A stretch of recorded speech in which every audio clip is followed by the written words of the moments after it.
All right. I guess it's time to start. Uh, Someone give me a thumbs up when I'm ready to start. I see, is that right from Skeptic Haven? Okay, I think we're ready to start now. So I will just start. So guys, this is actually Skeptic Haven, but it's not Skeptic Haven moderating. It's African Debates. We are collaborating with Skeptic Haven for a discussion today. And the discussion is on, as you've seen on the topic, whether naturalism is sufficient to give a solution to the problem of racism that we have in the world, or whether we would require having African, and probably be there'll be more of a noble approach. There's a biological aspect we want to look at, and also a spiritual aspect, but we might find ourselves having to actually maybe discuss a little bit of all in this. So it's going to be more of a discussion, and I guess maybe even before we start, our hope is that with all the racism in the world, that this discussion will be able to bring in more light, shed more light instead of heat, so that we don't see all the crazy stuff we see in the world. In fact, I was just discussing with the debaters how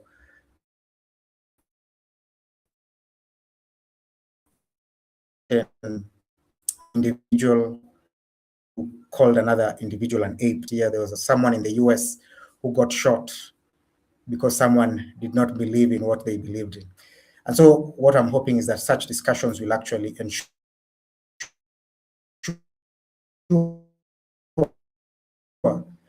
that we are talking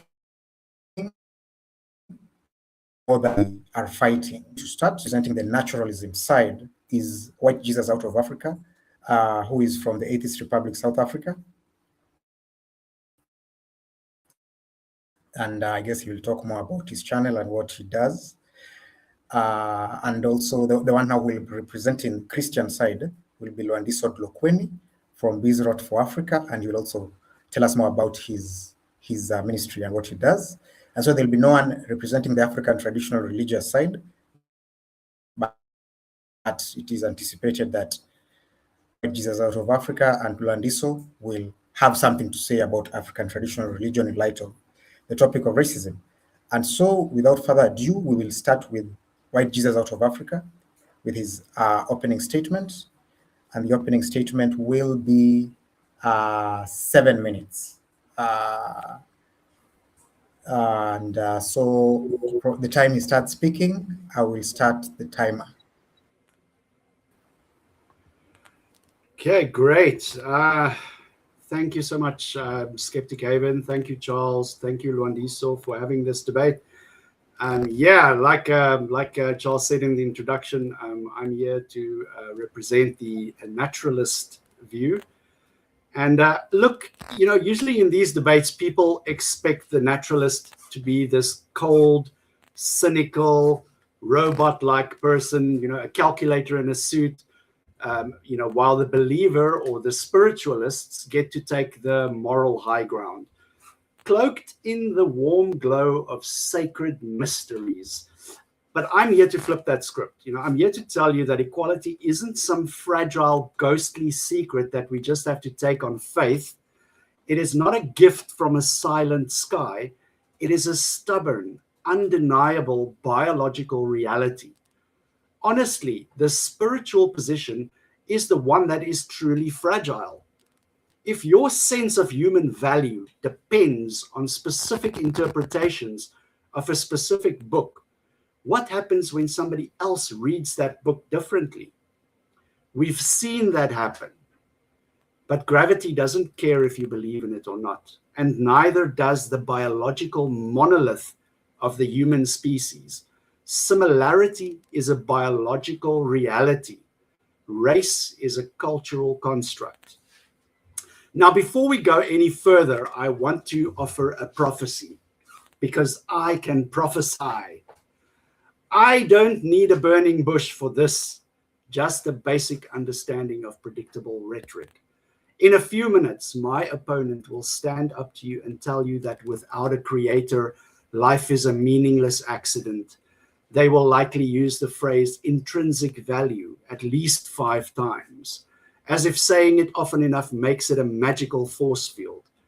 They will warn you that if we are just bags of chemicals, then there is no reason to treat one another kindly. They will try to sell you the image of God as if it's the only thing standing between us and total nihilism. It is a classic debate move. Create a terrifying ghost story about a world without their specific God and then offer their faith as the only flashlight. It's a beautiful metaphor, and it worked as a moral placeholder for a very long time. But we have outgrown the placeholder. We don't need a skyhook for our morality when we are standing on the solid ground of evolutionary history. Let us now look at the data. Genetically, any 2 people on this stage or in this country are 99.9% identical. That tiny 0.01% difference is where we find the software tweaks, melanin, hair texture, the shape of a nose.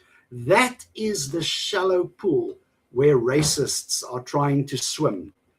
But the 99.9%, that is the ocean. That is the prefrontal cortex that let us reason, the limbic system that lets us love, and those mirror neurons that give us empathy. When a person gets hit, their nervous system reacts with the exact same surge of pain.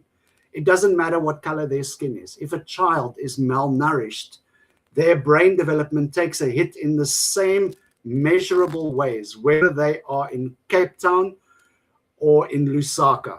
It doesn't matter. We don't need a divine foundation to tell us that people are equal any more than we need a decree from a pulpit to prove that fire burns.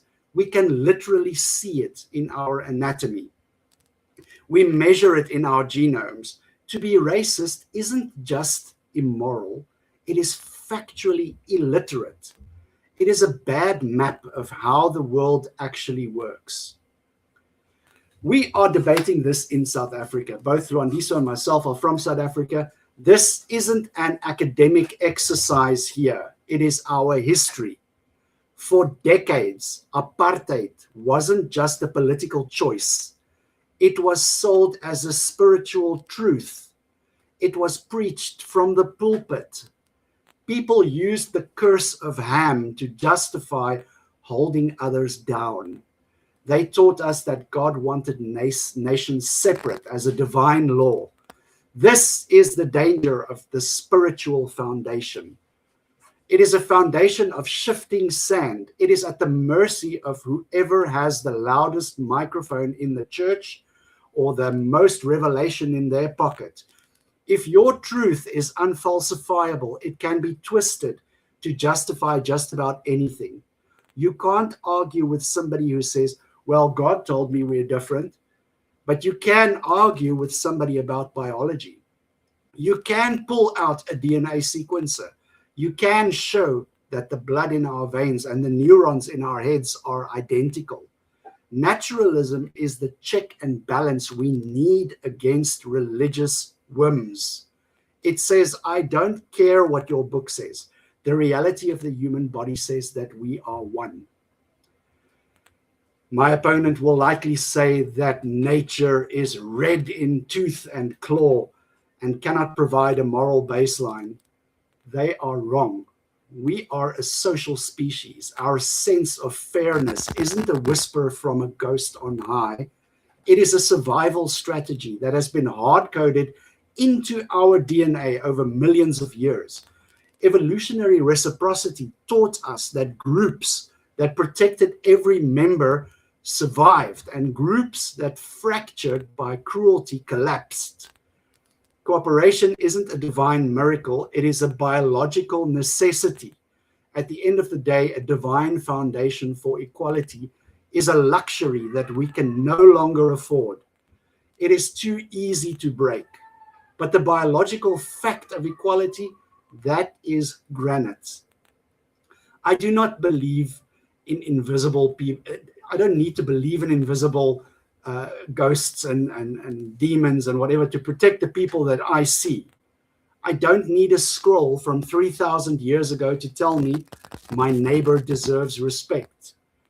I just have to look at them. I see a creature that feels pain like I do, who's afraid of death like I am, and who possesses the same magnificent shared brain architecture. By grounding equality in nature, we make it unshakable. We move it from faith to fact. Racism is a lie about biology, and the only cure for a lie is the truth, the measurable biological truth that we are fundamentally the same. Thank you very much. All right. Yeah, thanks a lot. Jesus out of Africa. And we've just had the naturalist perspective on the topic of racism. Will give us his opening statement on the topic. Thank you so much, Ondalo, and thank you so much to Dean as well for being willing to have this discussion. I think it's a discussion that a lot of people don't want to have. I think both the racism debate and equality debate is often shied away from. And so I think it's great that we're having this discussion. So my name is Lwandiso Dlokweni, as I've been introduced, and I am involved in apologetics with Bisrat for Africa. This is where I answer questions related to Christianity and also African traditional religion. I try to give answers that people are asking from a biblical perspective. So the question that we're asking today is not whether or not racism is wrong. I think both the naturalist and the Christian would agree that it is wrong. We're also not here to debate whether or not Christians can be racist or whether or not atheists can be racist or who is more moral.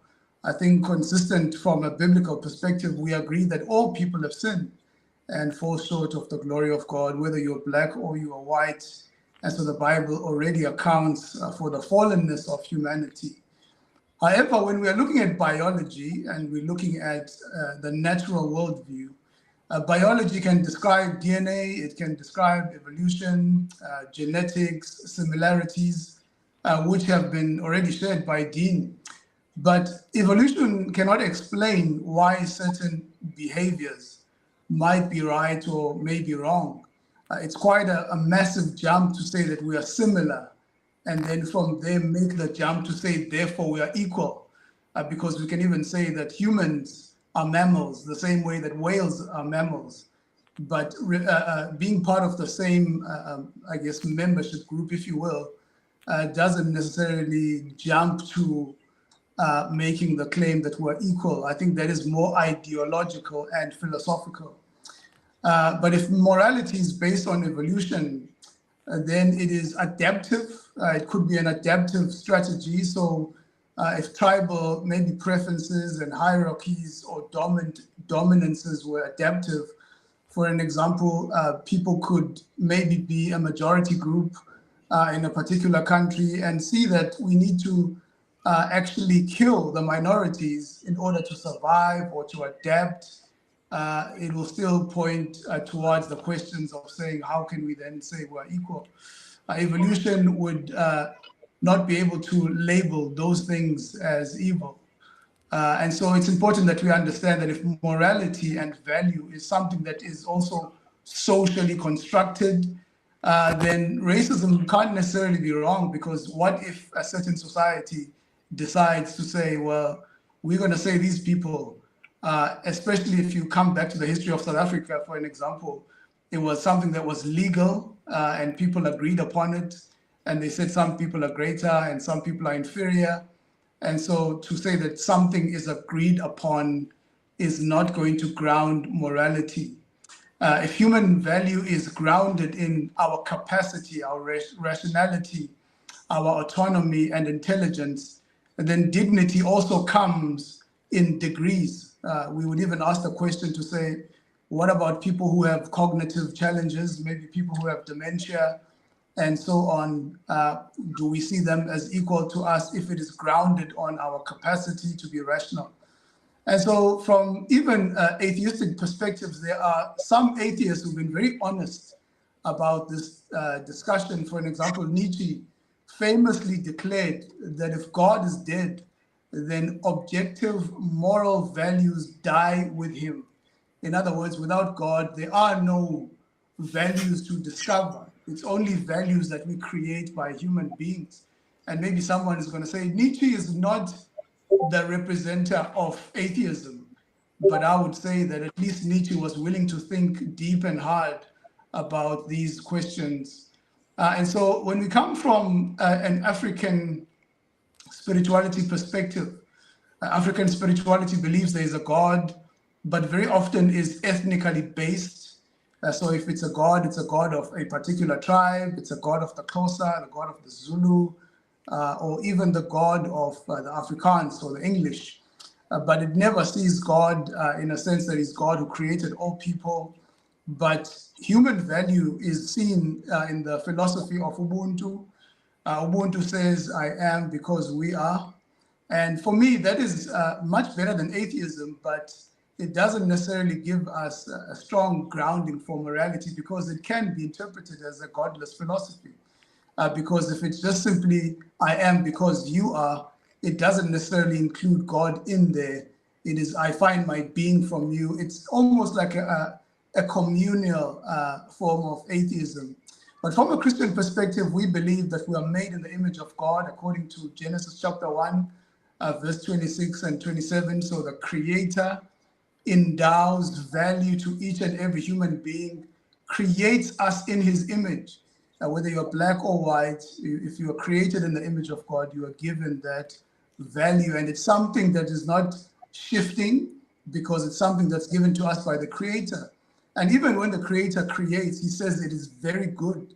And so for another human being to look at another human being and say, you're black, you're ugly, you're a monkey, I mean, those things are simply debunked by the fact that the Creator looked at this thing that he created and he said it was good. Even if you come to the New Testament, we see that the grounding of the teachings of Jesus, talking about loving your neighbor, summarizing the law. Christ himself comes to the world. He doesn't become a donkey. He doesn't go to Mars. He takes on the human nature, showing that it is valuable to him and that he affirms its dignity. He's also willing to die for the human being. That's how far God is willing to add value to the human being. Paul declares in Acts chapter 17, verse 26, that God made from one man every nation of mankind. So this means that even similar maybe to the idea of a common ancestor, that Christianity affirms this, that we all come from the same person, and so therefore we cannot say one would be greater than the other. And so this is the position that I want to be defending today. Thank you.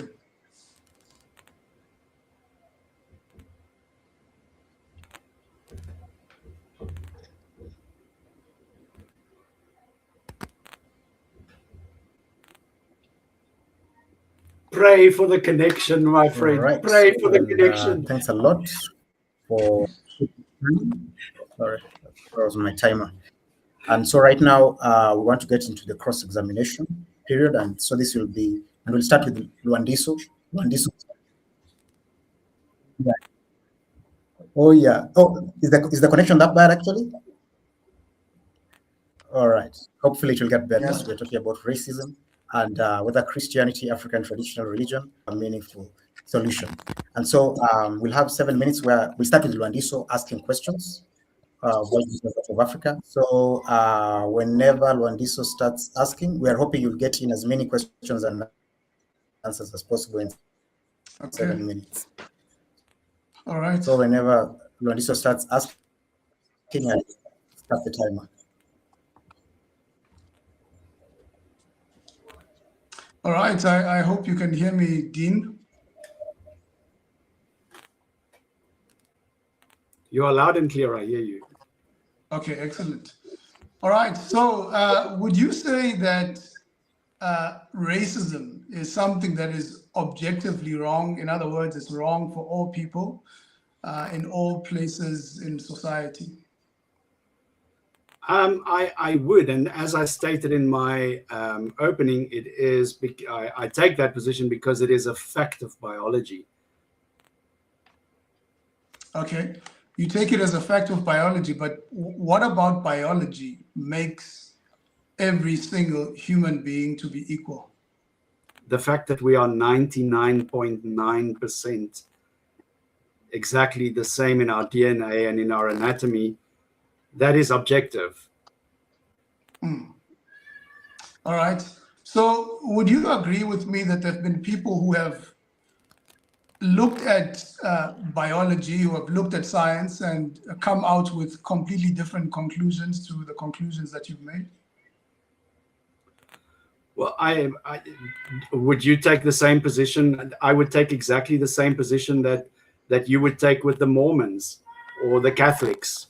We're looking at the same data, but they're getting it so wrong, you know. So I would encourage them to look at the data, the cold hard data that we can both look at objectively without interpretation, because your question is framed in the sense that you're not asking me about objectivity, you are asking me about someone's interpretation of objectivity. Sure. But I just wanted to find out, firstly, from the grounding perspective, because you mentioned apartheid and you mentioned the curse of Ham. Have you read where the curse of Ham comes from? And I'm trying to just show you that there's been a bit of inconsistency. First, my friend, to your side. Can I finish the question? Let me finish the question. Of course. Sorry, I thought you were done. Yeah. So if it is unfair for me to say people can interpret something differently, you would agree with me that people can also interpret, scientific data in a different way. So again, coming to the curse of Ham, you made it as if, we should see that as something that represents a Christian position. So I'm asking you, can we also say things like the curse of Ham, apartheid that was preached from the pulpit, that it can be just a misrepresentation of the curse of Ham? And that's why I asked you if you've actually read up on the curse of Ham. I'm familiar with it. Yeah, I was a Christian. I was a Christian for 35 years of my life, and a devout one. So I'm quite familiar with the theology and the reasons behind it. But again, you so are. Do you believe that there's a biblical basis of using the curse of Ham to say that black people are cursed? You should ask the Bible on that. You should. Well, I'm asking you. I'm asking you based on your knowledge of the curse of Ham. I don't believe the Bible.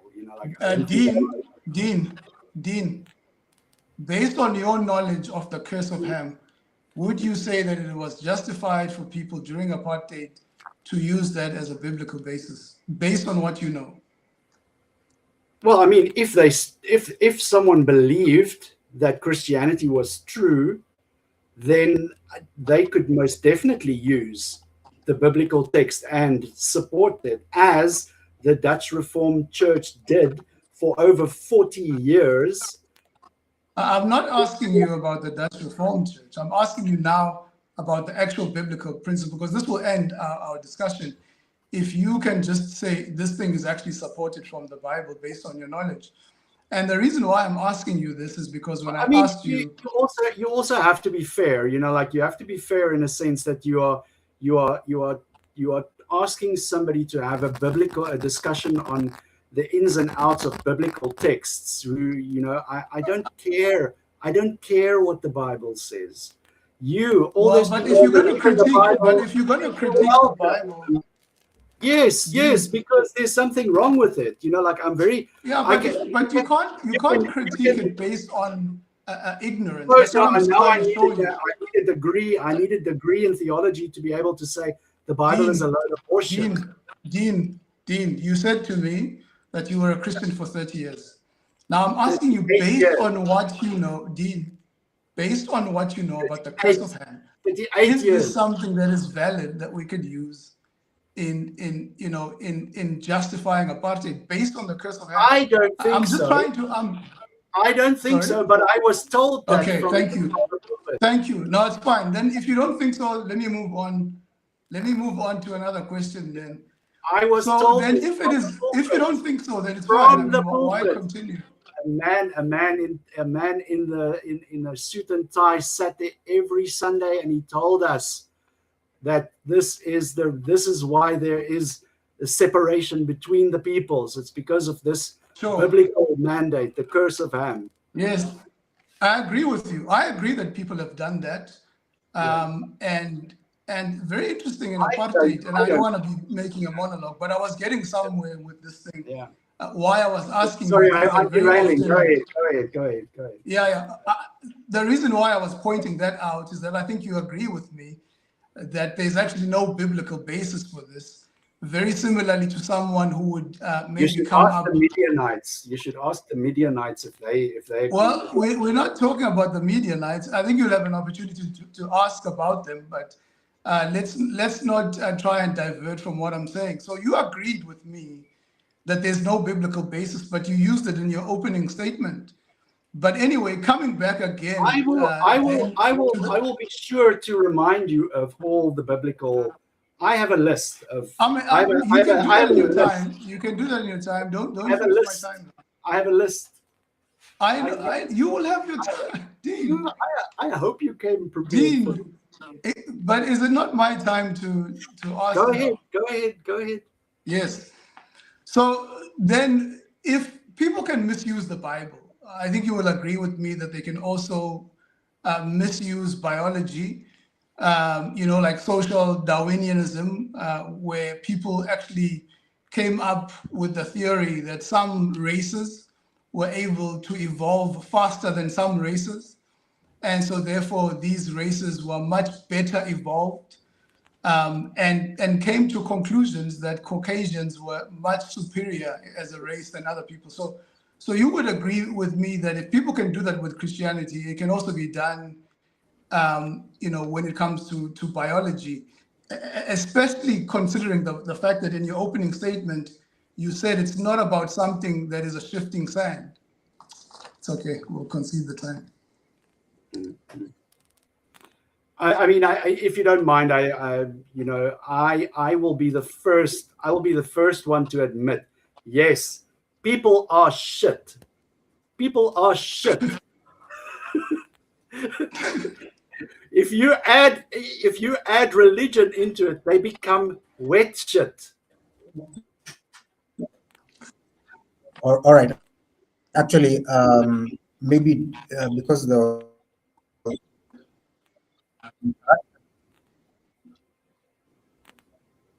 Charles, I think you should just turn off your video feed because your audio is coming through very, we hear like every second word. You're buffering very badly. So maybe just close your video feed so that we can get more bandwidth out and we can hear you.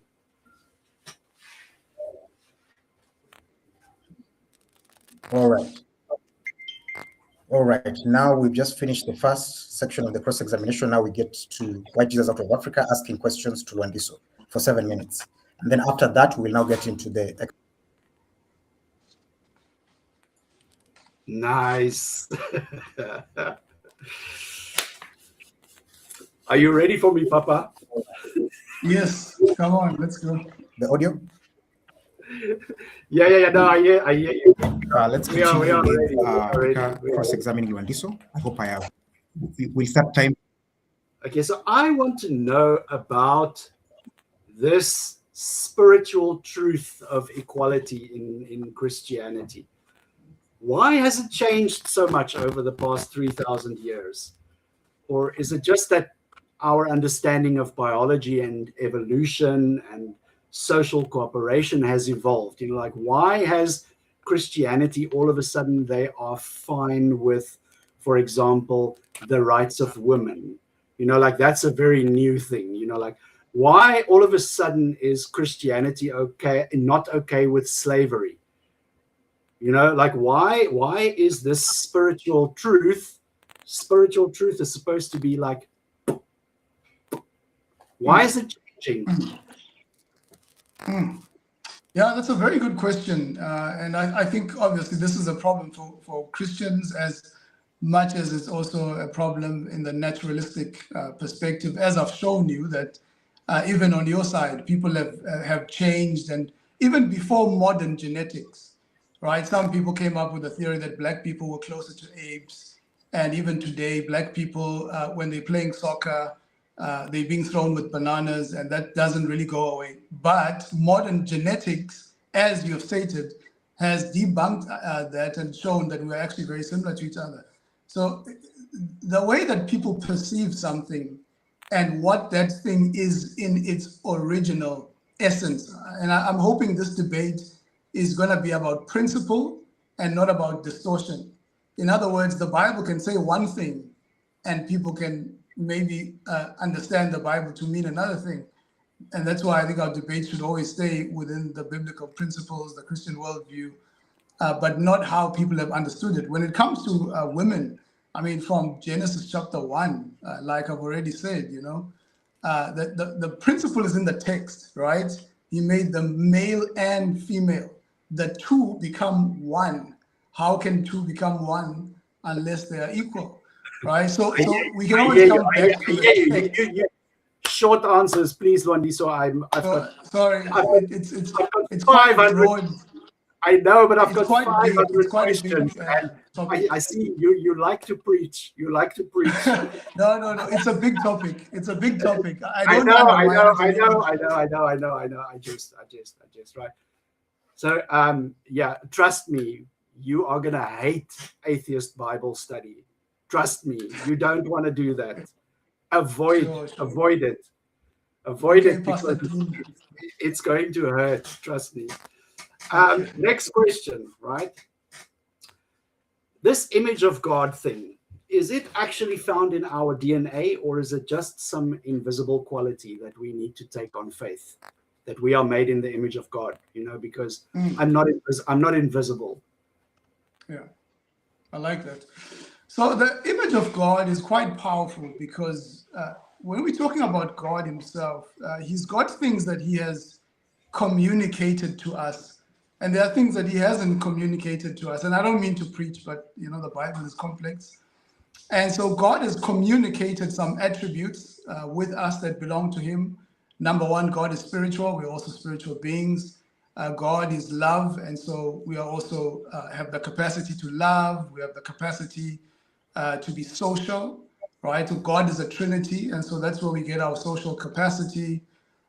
God can exist in three distinct persons, Father, Son, Spirit, where the Father is the one who sends the Son, where the Spirit and the Father sends the Son, but these people can be equal, right? So we are able to get all these attributes of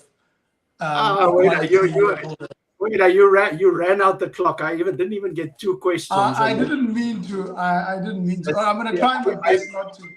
I'm looking for an answer, and I'm getting a sermon every time. Sorry. I don't mean to do that. I don't. It's not intentional. I understand. Christians are going to Christian. It's their nature. It's your nature. You can't help it. Actually, I'm a pastor. Actually, we still have 2 minutes. Oh, okay, actually, we still have 2 minutes. So time is not actually not up. Yeah, so you can continue. 4 minutes. Yeah. Okay, cool. I've got so much more. Let me just go through my list here. Sure. Let me see. Let me save a good answer, good question here. Tell me the pain that's caused by racism, is it a spiritual event, or is it a biological, neurological one? Sorry, can I just get the first part of what you asked? The pain caused by racism, is it a spiritual event? Is it a spiritual event or a biological event? So there's this perception that we are anti-biology. We're not anti-biology in a sense that, things that are true biologically, for an example, DNA, we affirm that, we are similar in that way. So it can be both because ultimately it's God who created us. It's one or the other. It's one or the other. Is it spiritual or biological or both? So we don't ground it. So for an example, we don't ground it in biology, but everything that's true is true because of God. In other words, God has revealed himself through nature, but he's also revealed himself through the Bible. But ultimately, our truest, revelation comes from the Bible. But the fact that we're 99% similar, that's also a God truth, right? It's not exclusive to naturalists. The pain is a spiritual event then. I think the interpretation of pain, so for an example, if you're a product of a random process, an unguided process, so you can't make sense of pain. But from a biblical perspective, we can make sense of pain, we can make sense of suffering. Yeah, I So understand. there's meaning behind it. I understand, but I'm not asking about the etymology. I'm asking about the cause, right? Is pain caused, the pain caused by racism, is that pain felt spiritually or biologically? I think it's God is grieved by it from a spiritual perspective, but also biologically, we feel the pain. It's real. Right. So if we can measure it on a biological level, why do we need a spiritual reason to stop doing it? So I think for me, if you look from a Christian perspective, you look at things like pain and suffering. I think you cannot make any sense of it without the grounding in God.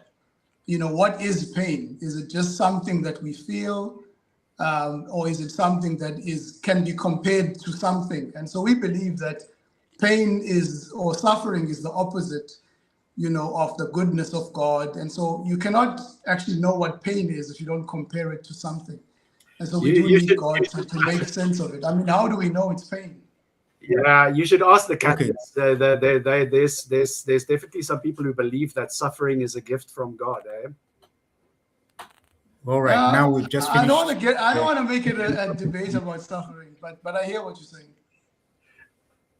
All right, yeah, thanks, guys. I think we've developed the conversation well so far, and now we want to get into the extended conversation where I guess it's less of a cross-examination and more of a discussion, and we can bring in more of African traditional religion. And I know it's a bit difficult because there's no representative of that position here. But the reason I wanted to be brought up, the reason I actually wanted to be brought up is because there is that aspect of naturalism being anti-African traditional religion, and then there's also the aspect of Christianity being anti. So like, even as we disagree with that position, I would like you, as you are continuing the discussion for the next 15 minutes, and I will not interrupt for 15 minutes, also discuss it as you discuss how Christianity and naturalism help or don't help with racism. And then also there's the aspect of there are people who don't think racism is a problem. They actually think it's good for them. So if you can also... Okay, so I will not speak for the next 15 minutes. Thank you, Charles. Let me throw the first one your way, right? So we have to ask ourselves now, here sitting in 2026, February the 15th. We have to ask ourselves the morality of Bronze Age desert nomads, right? Or the morality of 17th century settlers. Does that carry more weight than the collective knowledge that we have acquired? And especially during the last century, we have seen an exponential growth in our knowledge as a species due to the advancements of modern biology, of psychology, of science. And, it doesn't make sense.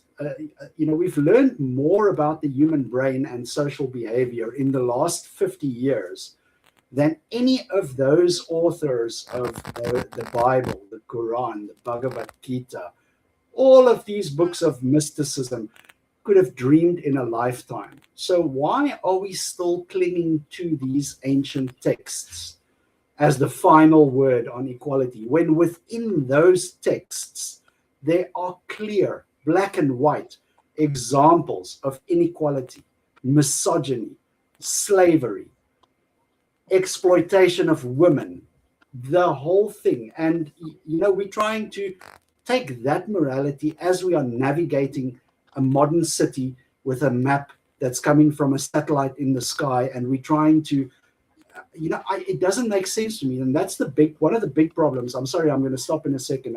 I really want to hear your take on this, because the problem that I have with organized religion is that it does not change. It does not evolve, because if it evolves, it has to admit that there was something that it got wrong from the start.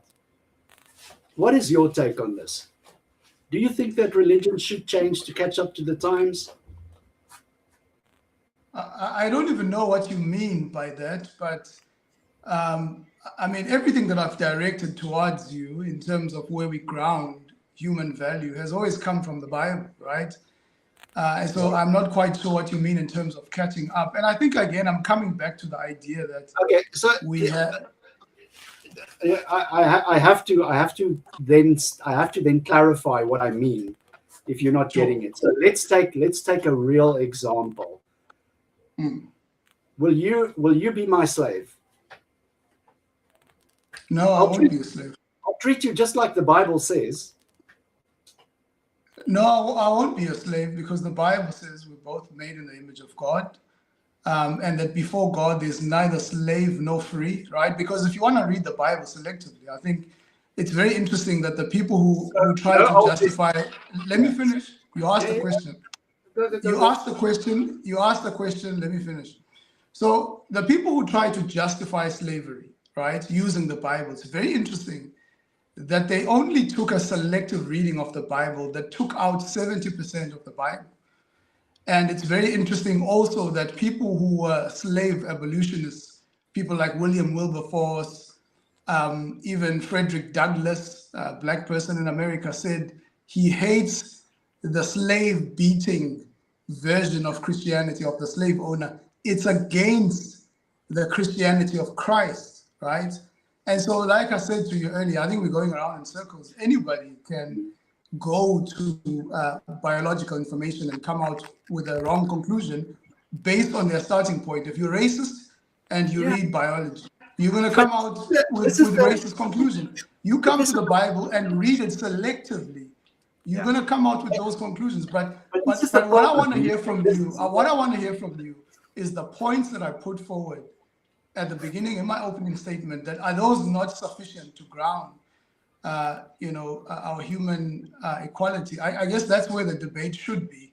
But if you're going to take the side of the slave owners and read the Bible selectively in order to advance an agenda, then of course you're going to come out with that example, and people in the comments. You don't see that as a problem. You see that as a feature. You see that as a feature. But I already pointed to it's a bug. Dean. It's a bug. It's not a feature. It's a bug. It's a problem.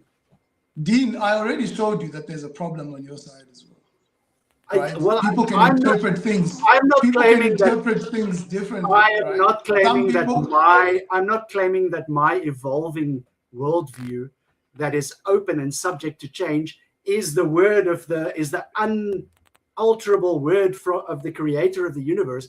I will be the first person to admit that we get things wrong and we change as we learn. I will be the first person to admit that. Can Christianity say the same thing? Can they say, yeah, sorry guys, that slavery thing, oops, sorry, all the black people, sorry, we got it wrong, all the women, the way that we treated the women until they started fighting back, like, oops, sorry, obey your master. I think you're straw-manning.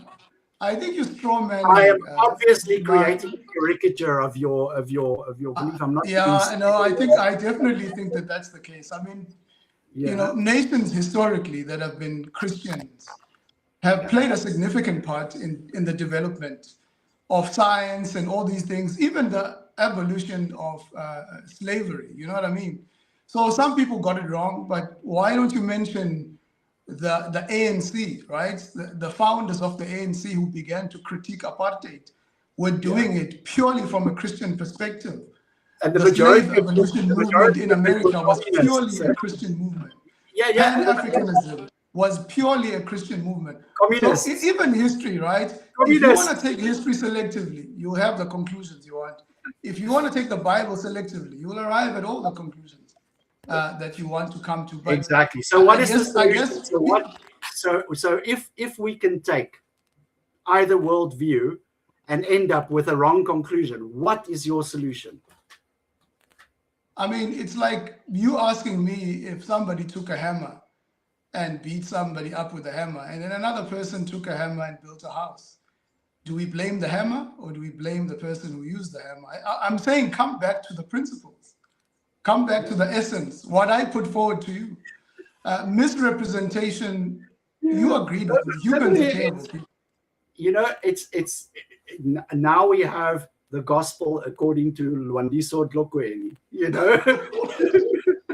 What do you mean? I quoted verses from the Bible. But there are Christians. There are Christians that read the same Bible that you do that believe differently to you.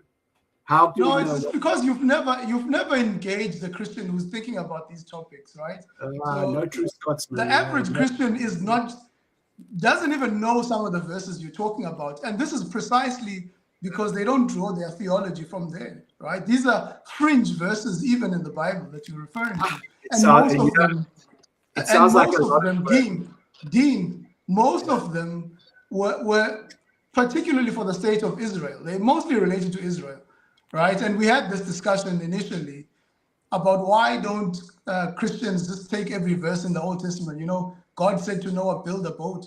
Why shouldn't I build a boat now? You know, I mean, so we can't just apply whatever lens we want to the Bible. I mean, what hermeneutical principle are you using when you approach the Bible? You know, do you take verses that are maybe unclear and you use them to interpret the whole thing, or do you take the clear parts and interpret that which is not clear? You can do either. You can do either or. You know, it's like a pick your adventure book. You know, like it's those. You remember as a child we got those pick your adventure books. Not necessarily. You read a story, and at the end of the story it says, if this happens, turn to page 19. If that happens, turn to page 40. If that happens, turn to page 70. And you can find your own adventure through the book as you see fit. It is called, you know what? No, but that's not a hermeneutical principle. That's not a hermeneutical principle. Allow me. The hermeneutical principle is it must be something that is consistent from Genesis all the way to Revelation, and you must have the clear parts interpreting the unclear parts. Now, what I said to you, you want to take the unclear parts, the fringe parts, and then conclude that this is what it is. That's what you want to do. Yeah, it's called cafeteria. Which is unfair. It's called cafeteria Christianity. You go to, it's like you're going to a cafeteria and you say, today I'm going to have some love thy neighbor, do good unto others. And that's consistent. No. I don't have the stomach. It's a consistent message in the Bible. Jesus repeated that statement in the New Testament coming from the Bible. Right? Allow me. Slavery. Find me one statement repeated by Christ in the statements that you made today. Executing sons, genocide, executing non-virgins, allowing rape, God causing rape, God causing. But why do you take those verses? I mean, similar to what the slave owners went to the fringe verses. Polygamy, why take those verses? Divorce only for men, adultery test for women only. But why do you take fringe verses? And I mean, I gave you a classic example. I said, interpret for me the curse of Ham. And you wouldn't go there, right? Because these things, you just take them from surface level. You probably haven't even read the curse of Ham. And that's why I asked you, can you articulate to me what happened and is it a basis? And that shows that most of these things that people put forward, they haven't actually given themselves a chance to read them.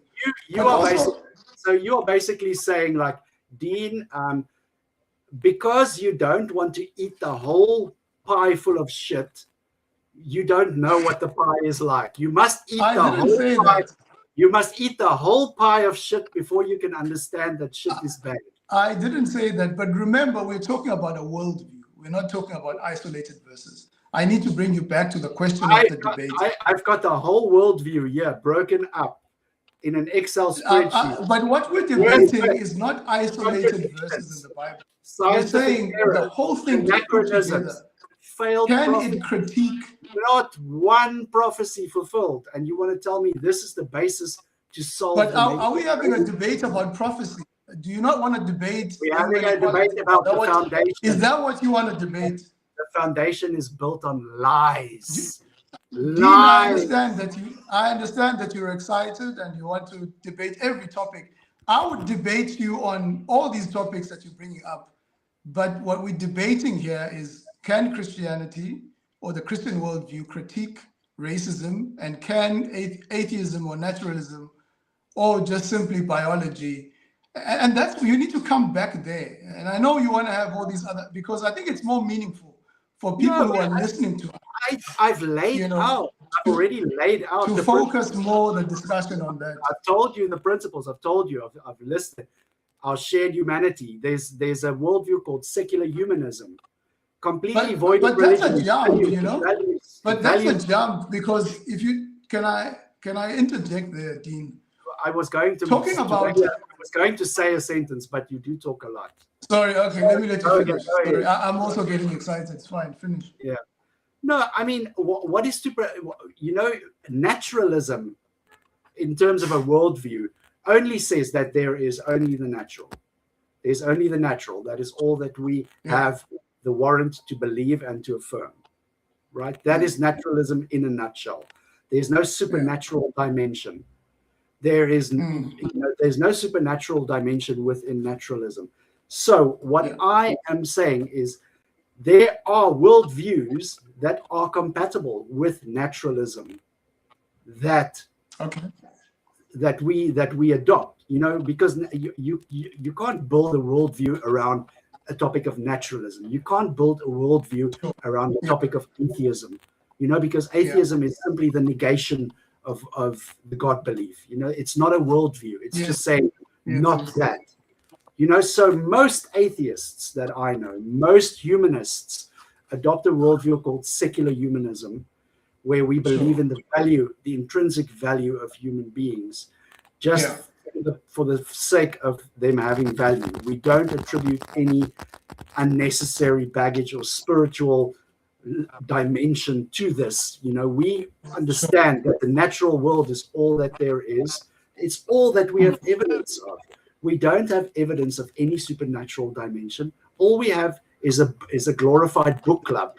We have a glorified book club and people who like history club too much. Sure. Look, Dean, there's a couple of things, you know, and I quoted a couple of atheist guys like Nietzsche, you know, Bertrand Russell.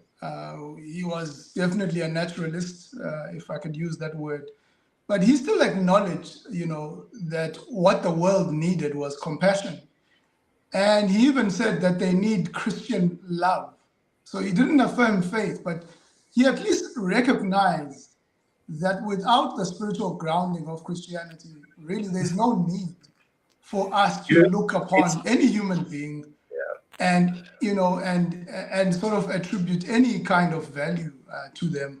You know, it's almost as if you look at the argument you're using in terms of similarity. I mean, lions see themselves as similar, but a lion, male lion, you know, sees himself much more superior than others.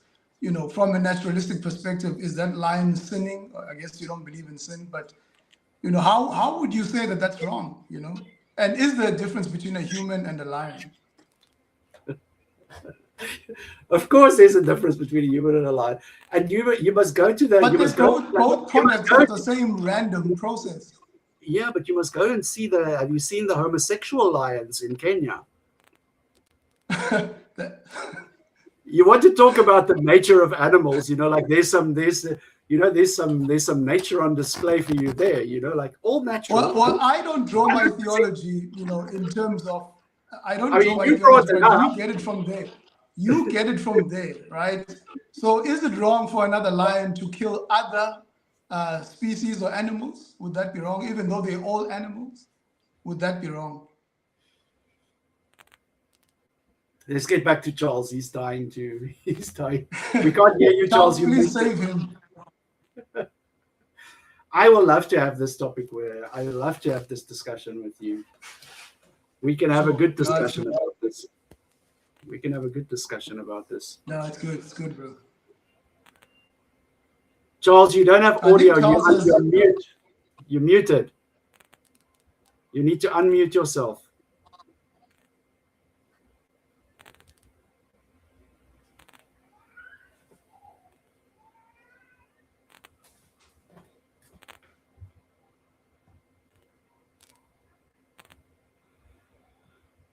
I think he's actually.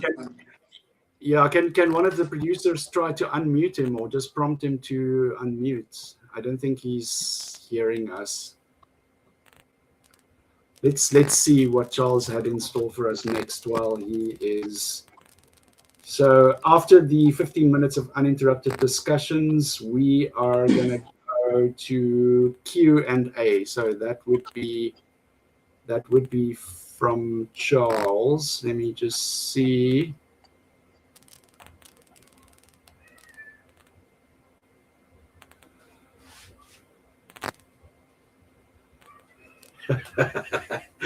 Oh, this chat is lit, my friend. I know. I can see it. And we have another atheist here that wants to debate you very badly. So you're gonna go here. Let's read some of these chats while we wait for Charles to get his audio set up here. Ooh, let me scroll all the way to the top. Let's see what we can get here. Yeah, the Detroit atheist queen. She's in the house. The Damn Show is in the house. We have got. Let me just see. We've got Bree Badger, AP Personal. Let me just see. Charles, are you audible? Charles? I don't know. Maybe the other lady could assist us. Yeah, Bree, are you available to jump in?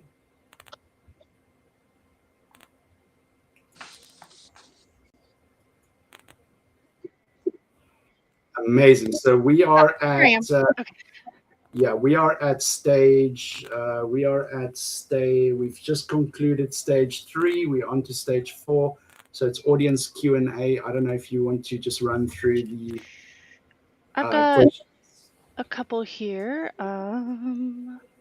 So theoretically asked, where in the Bible does it say slavery is wrong? It only says he mustn't die within 3 days after beating him. I think that's for you. That's for Yes. you. That's for you. Yeah, look, I'm sure most of these questions are going to come to me. But like I said, the people who use the Bible to justify slavery had to censor 70% of the Bible. And I think that speaks volumes in and of itself, because if you look at the book of Exodus, right, it's the whole book of God delivering people from slavery. You come to the New Testament, and people like to cherry pick certain verses, but if you look even in the book of Timothy, it tells us that slave owners will not inherit the kingdom. It also mentions that there's neither slave or free, male or female, Jew or Gentile before the eyes of God. You know, we're equal. Do unto others as we'd have them do to you. I mean, 70% of the verses in the Bible, you would have to isolate to come out with the conclusion of slavery coming from the Bible. But I think the principles that are there from creation, from the incarnation, the death of Jesus on the cross, and even ultimately, when you look at the book of Revelation, you see that all people from all races, ethnicities will come together and worship one God. So we see a consistent message there. You are like a bar of soap, you know, like a Lux or a Lifebuoy. You cannot grab it because it's every time you touch it,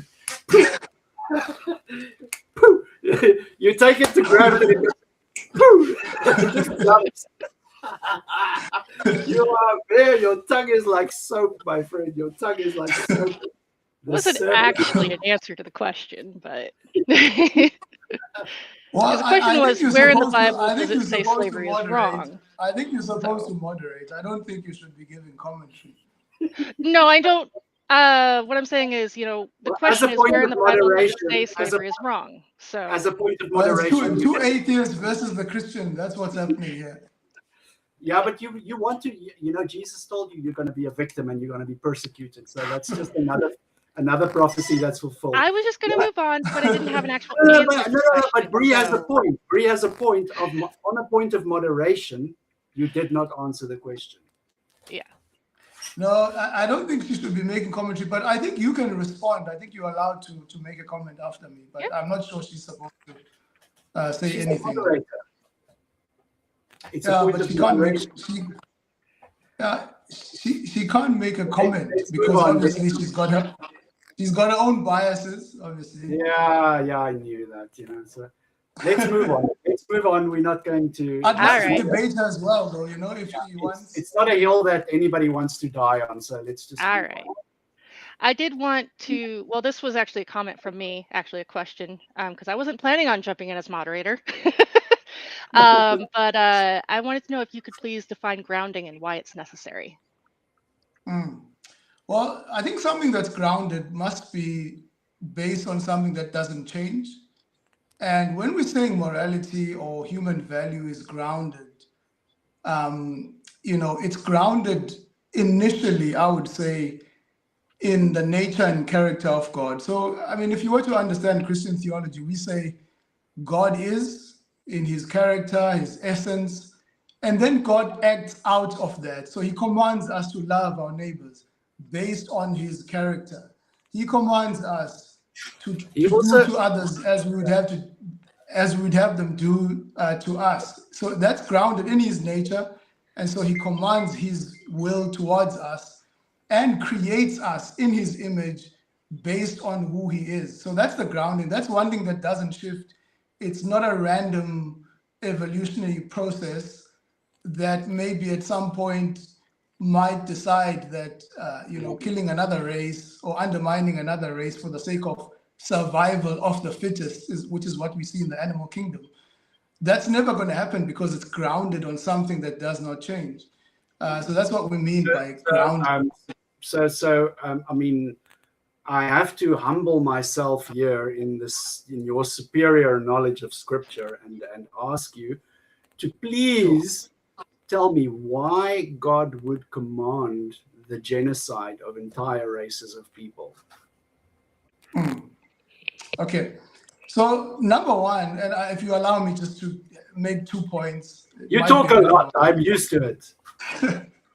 I don't mean to, but I mean, it's a complicated passage, so I don't treat it like go to that passage and it's easy. But what I would say is, number one, we see consistently that even Israel, when they misbehave or they sin, God still commands the other nations to invade them. I mean, when they worship the golden calf, God commanded Moses to administer judgment to them, right? So about 3,000 of them die.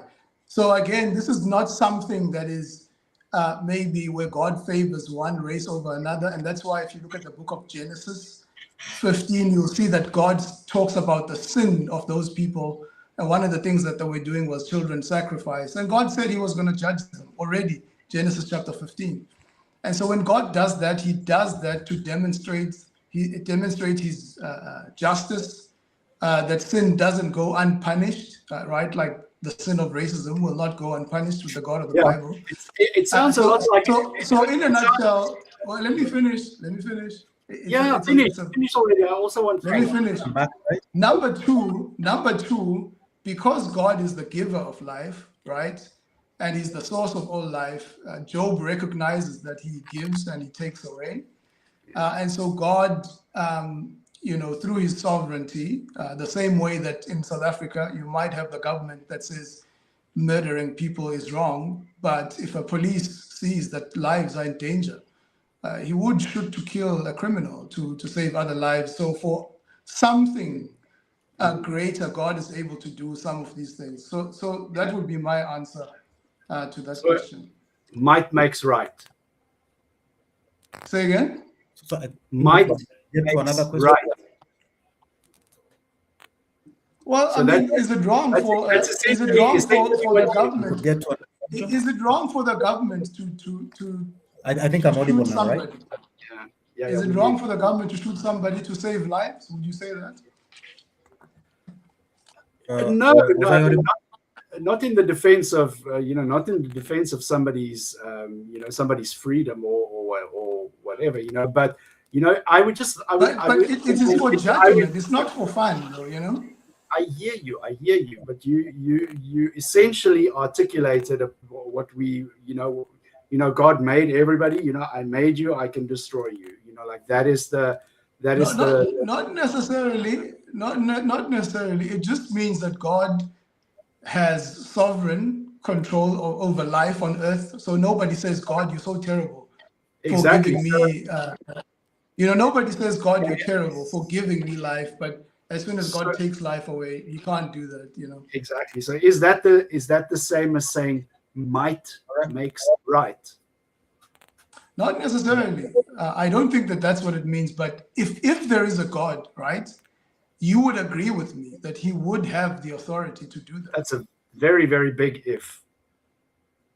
I'm just help me hypothetically there. Yeah. So I'm saying yes. I'm saying yes, but it's a very big if. Okay. So if God is the author of the universe, then yes. Yeah. Might makes right. Yeah. I mean, He will one day decide to say the world has come to an end, right? So can human beings turn around and say God can't do that? Do you know where that saying might makes right comes from? No, I'm not actually familiar with it. It comes from Nazi Germany. Okay. But again, we already said that morality from a Christian perspective is not based on what human beings decide, right? It's grounded in something that doesn't change. I the hear image you. of God. Yeah. But thank you for sharing that with me. All right. I'm audible now? Yes, you are. We can hear you fine. Yeah, very sorry, guys. I do not know No, it's fine. what's Did you pray or did you sacrifice a goat? What did you do? Did you sacrifice a goat to get the pleasing smell of the burning flesh to the Lord? Why can we hear you? What happened? I think God has sovereignly done His work, it seems. But let's get to this question. The question seemed to be for Lwandiso. So unfortunately, there are no questions for White Jesus out of Africa. But there's a question here that says, all are baseless, arbitrary assertions, which can be said to be unchanging. So how do you justify a particular hierarchy of racism? I'm not sure if you meant to say that there's a hierarchy, but they're asking whether you can justify a hierarchy of races.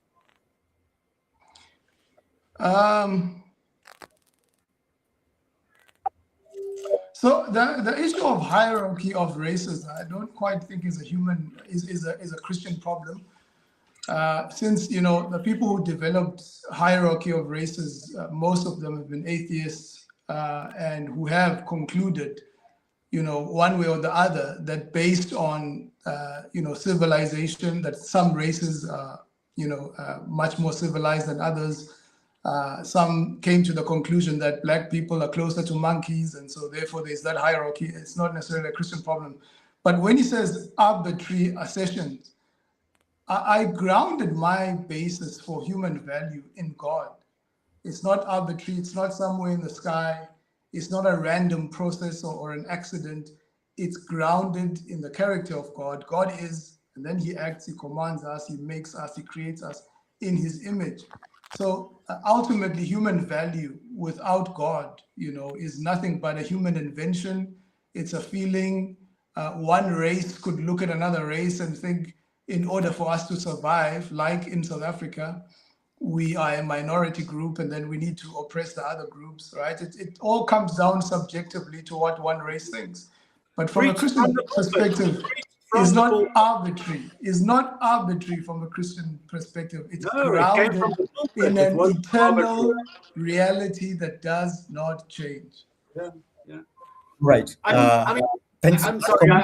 I claim the right to respond here. Because that was a lengthy soliloquy of fallacious reasoning that was deployed in defense of the indefensible.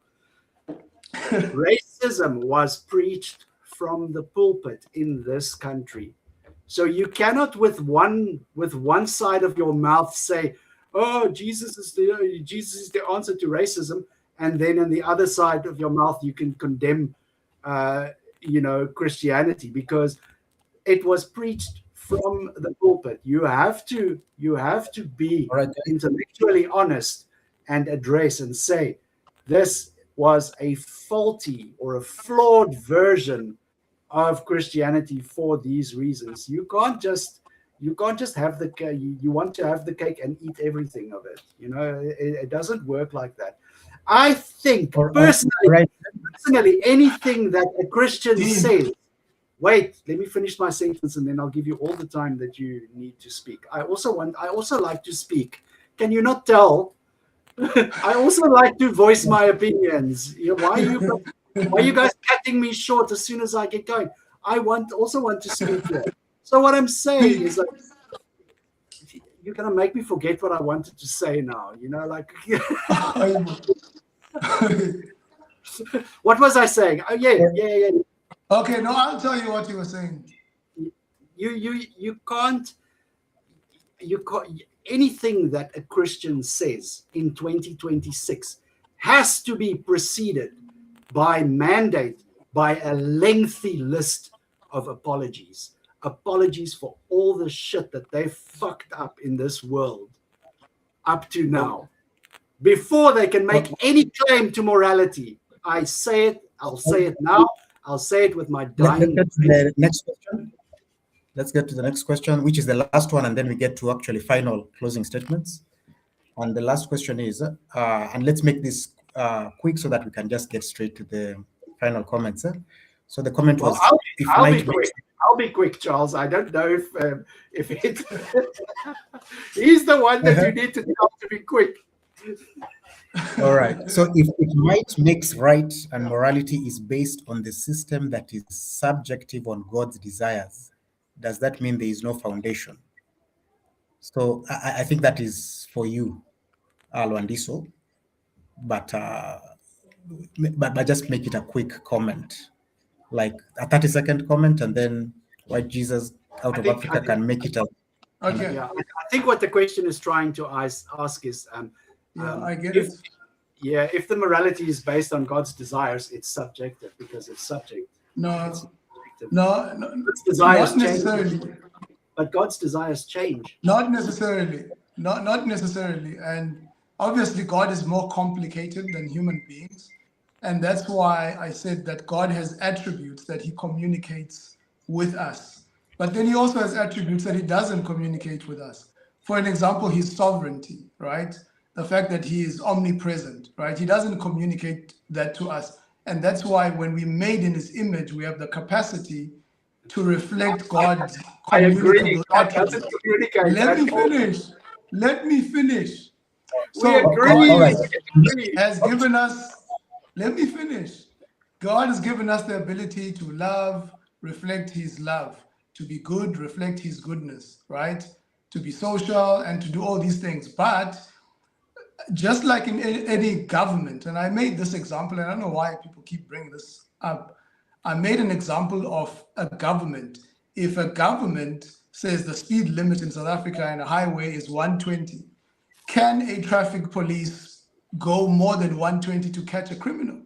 And God can do that, right? So God can, even though he's commanded us to do all these things and to live out his communicable attributes in his sovereignty, in order to correct things based on his foreknowledge, he has the freedom to do that. Nobody stands at the union buildings and says, no, you can't go more than 120 to shoot criminals.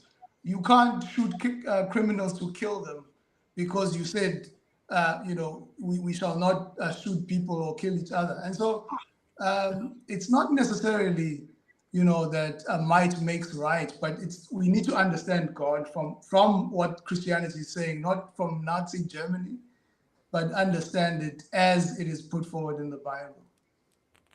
All right.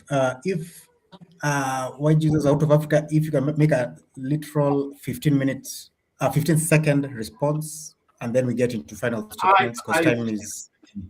Charles, I submit humbly to Lwandiso here. He has a superpower.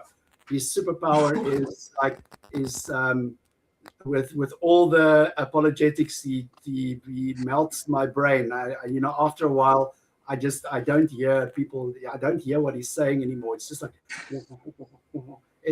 I'm trying, Charles, but I have nothing to say because my brain's melted. I have nothing to add. Sorry. So I guess this is time for final conclusions, and I guess we could start with Lwandiso. 5 minutes. So just give a summary of what you think Christianity, African traditional religion, and naturalism say on the topic. And then also you can give the best argument that White Jesus Out of Africa has given that you need to consider. 5 minutes. All right, so thank you so much to I hope I was you, clear. Wandalo. Is it my turn? Yeah. Yes, you. Okay. So thank you so much to you, Wandalo, for organizing the debate, and to Dean for coming out, and for those who are watching us. So today, I think more than anything, what I heard coming out from Dean is, number one, that there have been Christians in South Africa who put forward ideas of racism, trying to justify it from the Bible. But I think a closer look at those passages, we can conclude that there was actually no biblical basis that could be drawn, but rather people came up with racist ideas and then took the Bible to try and validate them. And this is no different from atheists who have gone and looked at biology, who have looked at science, and also come out with racist conclusions. I think if our debate is going to be around the distortions, if it's going to be about who abused what, I think the discussion, if we keep it in the Bible, and I think the consistent message from the Bible, from Genesis to Revelation, God creates from one man, creates the whole human race. And so we are equal in God's eyes because he created us and endows us with value by creating us in his image consistently. Even when we look at Abraham, we see that God's intention, even when he chooses Israel, the end goal is to bless all nations. And we see even with Christ that he dies for all people groups. He doesn't say, I'm here for the white person, or I'm even here for the Jews, by the way. And even if we look at the book of Revelation, we also see that ultimately the end product, the end goal is that people from every tribe, tongue, nation will stand together and be redeemed and begin to worship God. But also it's important that we state that from a biblical perspective, the God of the Bible also doesn't blink at sin, so he won't blink at racism. And that's one of the issues with naturalism, is that Hitler and Mother Teresa are all both going to end up in the same place. So why should it matter how they behave? How should it matter how they treat other people? Because ultimately they're just going to the dust. What about those people who abused people and got away with it? From the God of the Bible, there's no sin that will be left unpunished. And ultimately, I think for me, instead of us trying to get God to justify himself before us, why did you do that? Why did you do this?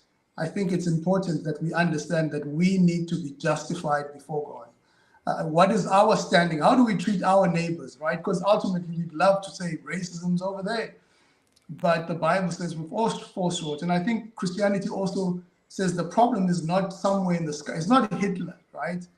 It begins with the human heart, the fallenness of humanity. So Christianity gives you a comprehensive understanding, not just of human value, but even of morality. It can critique this thing to its core, right? That all of us do have a tendency towards selfishness and so on. But it's also helpful, again, to understand that there's no conflict between Christianity and science. Most of the people who have developed the scientific method, people like Newton and so on, have all come from a Christian perspective. Even people who have critiqued slavery, majority of them, I mean, we like to point to the one side, but what about Pan-Africanism, right? What about the foundation of the oldest liberation movement in South Africa, the ANC? The ANC, when it began to come together, they would meet in the church. After they've had their services, they'll meet and discuss how are they going to liberate their people. And all of them came from a Christian persuasion. They were reading the same Bible that was read by the nationalists and came to completely different conclusions. And so the question is, does the Bible stand on the side of those who see liberation in the Bible or on the side of those who see oppression? I think the consistent message is that the Bible promotes a message of equality before God, equality before the Creator, who also holds us accountable. Thank you. All right, thank you, Lwandiso. I guess while Jesus out of Africa, you can start your 5-minute closing statements, and if you have maybe the best argument that you feel came from the other side, you can share it. What was the best argument that I made, Lwandiso? I think the 99. Yes, actually, just also say it. Can I say it?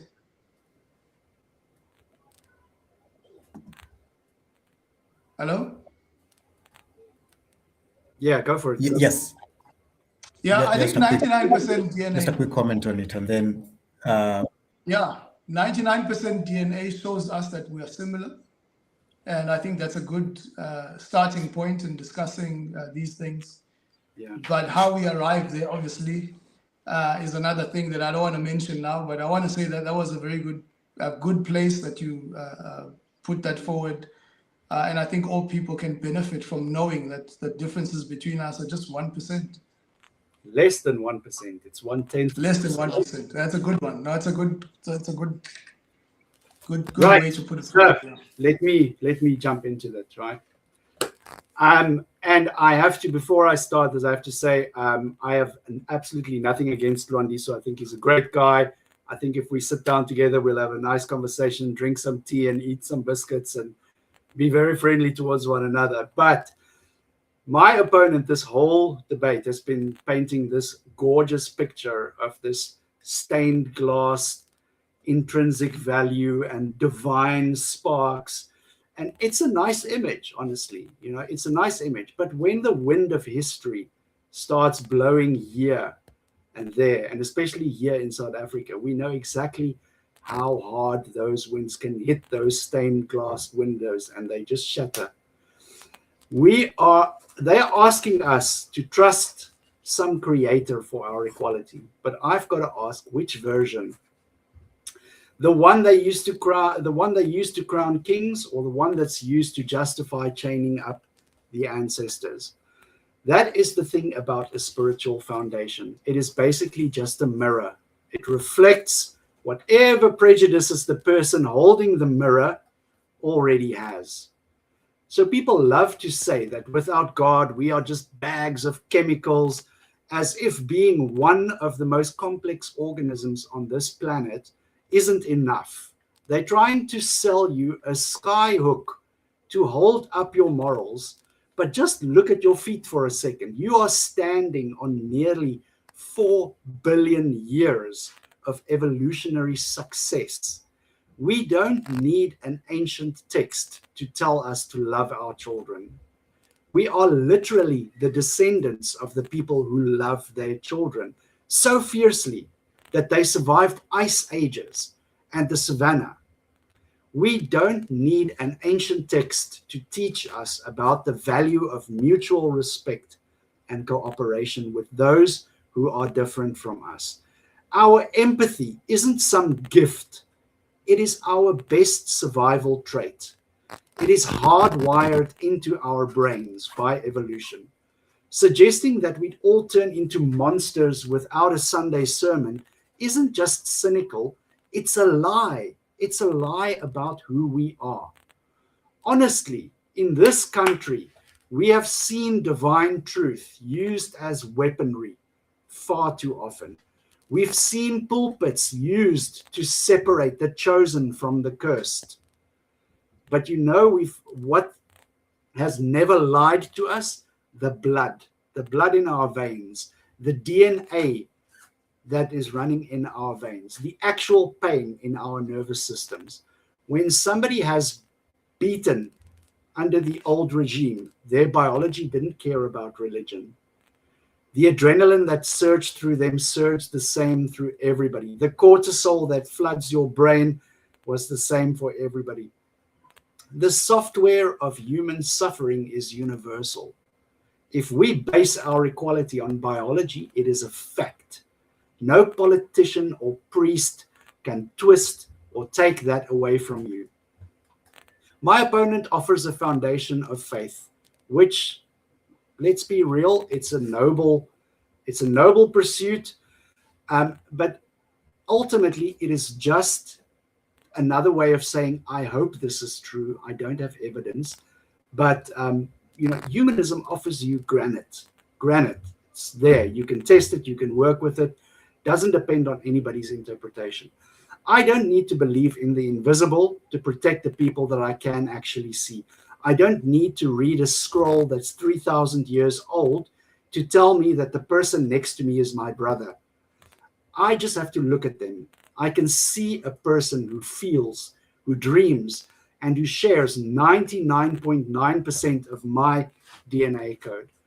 We have outgrown these moral placeholders. We don't need a divine parent to stop us from hitting one another. Oh, excuse me, I haven't talked this much in ages. Right, we are adults. To choose this stuff today is to build a house on beach sand. Racism isn't sin, it is a delusion. Racism isn't a lack of grace, it's a scientific error. Let's leave the ghosts in the past and lean into our shared, naturalistic, biological reality right now. We are one because our atoms demand it, not because a book says so. Thank you. All right. Thanks for that. I think we can call it the end. Oh, sorry for that. Let me just get rid of that. Yes. Thank you so much for organizing this, Charles. It's been a very spirited debate. I really enjoyed it. Thank you for participating. Thank you. Yeah, we must do this again. And maybe before we end, I don't know if we already ended it, but if you want to discuss, maybe say something about your channels, you can say that before we close. You can go first, Or Lwandiso. maybe White Jesus Out of Africa. Okay, I'll go first. So yeah, I'm gonna go first, because you're gonna talk a long time. So let me get my promo out, and then you can talk until tomorrow. I don't care. So yeah, my name is Dean. I am the administrator of the South African consulates of the Atheist Republic. Thousands of atheists are online. We have a community of people. If you don't believe in God, you can find a community of people just like you. Gone are the days where the church has the monopoly on people's time, on people's resources. We are mobilizing ourselves. We are forming communities. So look for us on YouTube, on Facebook. Whatever city you are watching us from, just search for Atheist Republic and the name of your city, and you will find a community of like-minded people just like you. Also, follow us on YouTube. My mission is to speak to as many African people who have tossed white Jesus, who have tossed Arab Muhammad, all of them to the side, because those are not our culture. It's not our identity. It's not our people. It is an imposition. It's an imposition from colonialists. So yes, I will speak to every single African that I can find, who has seen the light of reason. My brothers and sisters, just I implore you, come to the light. Thank you. All right. And I guess, Lwandiso, you can tell us about your channel and yeah. Yeah, so first of all, for those of you who live in Cape Town, I will be there on the 6th of June at St. James, Kenilworth, around 4 o'clock. There'll be a discussion there on African spirituality and Christianity.